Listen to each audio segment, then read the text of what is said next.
सरू मारेगी। अन्नपूर्णा देवी के सामने जोरदार थप्पड़ कामिनी का पर्दाफाश करेगी। पास आपको बता दें कि सीरियल सरू में धमाकेदार ट्विस्ट आ गया है, जहां पर एक तरफ कामिनी की सच्चाई सबके सामने आ गई है और यहां पर कामिनी का सच सामने लाने के बाद सरू उसको जोरदार थप्पड़ मारती है और कहती है कि तुम्हारा सारा का सारा सच मेरे सामने आ गया है। और कामिनी जी, मैंने आपसे कहा था कि आपकी सारी काली सच्चाई मैं सबके सामने लेकर आऊंगी और आकर ही रहूंगी। और सच्चाई सामने आने के बाद फाइनली कहानी में आपको दिखाया जाएगा कि अन्नपूर्णा देवी जो है वो यहाँ पर सरू को फिर से अपनाएंगी और कहेंगी कि शायद तू ही मेरी बड़ी पोती है। और चंदा को लाकर कामिनी ने मेरी जिंदगी में जिस तरह तबाही मचाई है, मैं कभी भी माफ नहीं करूंगी कामिनी को। लेकिन यहाँ पर अब कामिनी जो है वो कहती है कि भले ही तुम मुझे माफ करो या फिर ना करो अनुपरा, लेकिन तुम्हारी जिंदगी में मैंने ऐसी ऐसी चीजें कर दी हैं जिनके बारे में तुम जीवन भर सोचती रहोगी और तुम कुछ कर नहीं पाओगी। अब यहाँ पर जो अनु है, जो सरू है, वो यहाँ पे यही बताना चाहती है कि कामिनी जो है वह बहुत बड़ी चाल चल रही थी और वह इन सबको अलग करने की कोशिश कर रही थी, जहाँ पर वो अपनी पोती अनिका के लिए सारी प्रॉपर्टी उसके नाम करवाने के लिए सारी चाल पे चाल चल रही थी। वीडियो को लाइक कीजिए, कमेंट करके बताइए कि आप क्या चाहते हैं कि सरू थप्पड़ मारे कामिनी को या फिर ना मारे। तारा कराने जा रही है वेद के साथ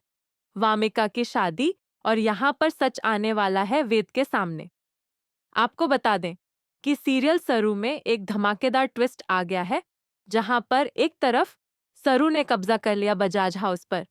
तो वहीं पर दूसरी तरफ सरू का पति यानी कि जो वेद है, उनकी मम्मा ने यहाँ पर तारा ने बहुत ही बड़ी चाल चली है। उसने वामिका के साथ अब यहाँ पर सरू के पति वेद की शादी कराने की सारी साजिश रच दी है। अब कहीं ना कहीं यहाँ पर सरू के जीवन में फिर से एक नई चुनौती आने वाली है, जहां पर एक तरफ वो बजाज हाउस में यहाँ पर सबको बचा रही है, सबकी यहाँ पर प्रॉपर्टी हड़पने से अन्नपूर्णा देवी को बचाती है, लेकिन यहाँ पर तो अनूप देवी जेल ही चली जाती है। लेकिन अब दूसरी तरफ यहाँ पर सरू की जिंदगी में एक नई मुसीबत आने वाली है, जहां पर एक तरफ अन्नपूर्णा देवी जेल गई, तो वहीं पर वेद की अब दूसरी शादी करवाने जा रही है तारा। जी हाँ, तारा जो है वह यहाँ पर वामिका नाम की लड़की के साथ वेद की शादी फिक्स कर चुकी है और वह अब यहाँ पर शादी कराएगी अपने बेटे की वामिका के साथ। तारा को पता है कि अनिका और सरू को अपने घर की बहू बनाकर कुछ मिलने वाला नहीं है। दोनों ही यहाँ पर किसी न किसी मुसीबत में फंसाती रहती हैं। इसलिए वह यहाँ पर समझ गई है कि अनिका को अपनी बहू न बनाकर बल्कि वामिका नाम की नई लड़की के साथ अपने बेटे वेद की शादी करती हूँ, जिसके पापा के पास बहुत सारी प्रॉपर्टी और पैसा भी है और मेरे बेटे को भी मिलेगा। लेकिन उसको नहीं पता कि भाई सरू जो है वह तो इतने बड़े घर की मालकिन बन गई है। लेकिन अब यह यहाँ पर ऐसा हो सकता है कि वामिका की शादी तोड़ के यहाँ पर ऐन मौके पर अपने बेटे की शादी सरू के साथ करा दे तारा, क्योंकि जब तारा देखेगी कि सारी की सारी प्रॉपर्टी की मालकिन बन चुकी है सरू, तो तारा उसको अपने घर की बहू बनाने के बारे में जरूर सोचेगी। तो अब यहाँ पर देखना बेहद दिलचस्प होगा कि एक तरफ जो यहाँ पर सरू है, क्या उसके साथ ही उसके पति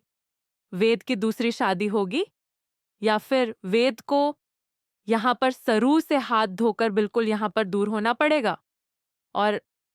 शादी करनी पड़ेगी अपनी माँ के यहाँ पर कहने पर वामिका के साथ। क्योंकि यहाँ पर जो वामिका है और उसके साथ शादी कराने के लिए तारा कोई भी इमोशनली ब्लैकमेल भी कर सकती है वेद को, या फिर वह कुछ भी कर सकती है बात क्या, क्योंकि जिस तरह से पिछली बार उसने किया था उस तरह से इस बार भी वह कुछ भी करके वामिका के साथ वेद की शादी करवा ही देगी। सरू वो अपने वकील को लेकर आएगी और वकील जो है वह सारी चीजें दिखाएगा और कहेगा कि माफ कीजिएगा तारा मैडम, लेकिन ये सारी